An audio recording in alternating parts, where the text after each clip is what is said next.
So I'd like to demonstrate how we're able to take the rack and begin to create some what-if scenarios for advertisers to really isolate the opportunity for future improvement.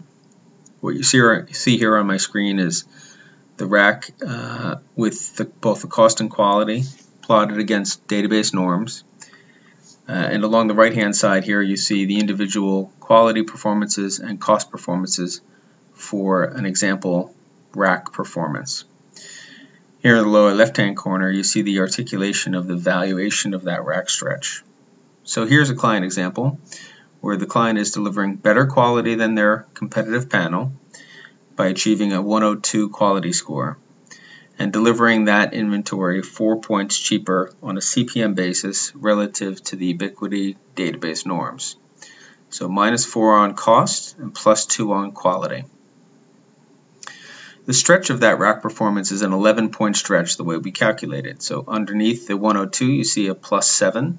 That's indicative of the fact that we expect a marketplace premium for that kind of choice inventory, and the rack indicates that premium should be 7%, but the advertiser is actually paying a 4% discount relative to database norms.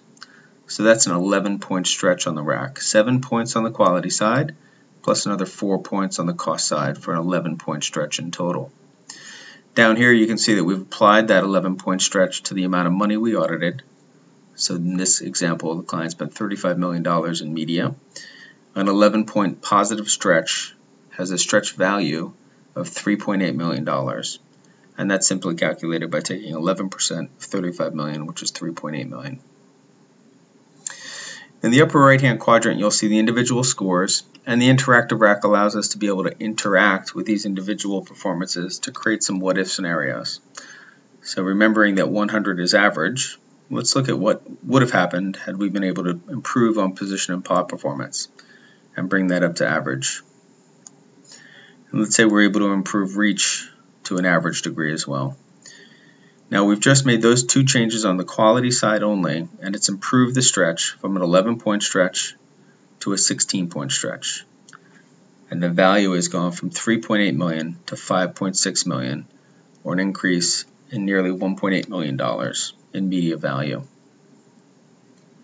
Let's make one additional change and see what happens if we're able to lower the cost premiums that we're experiencing on cable.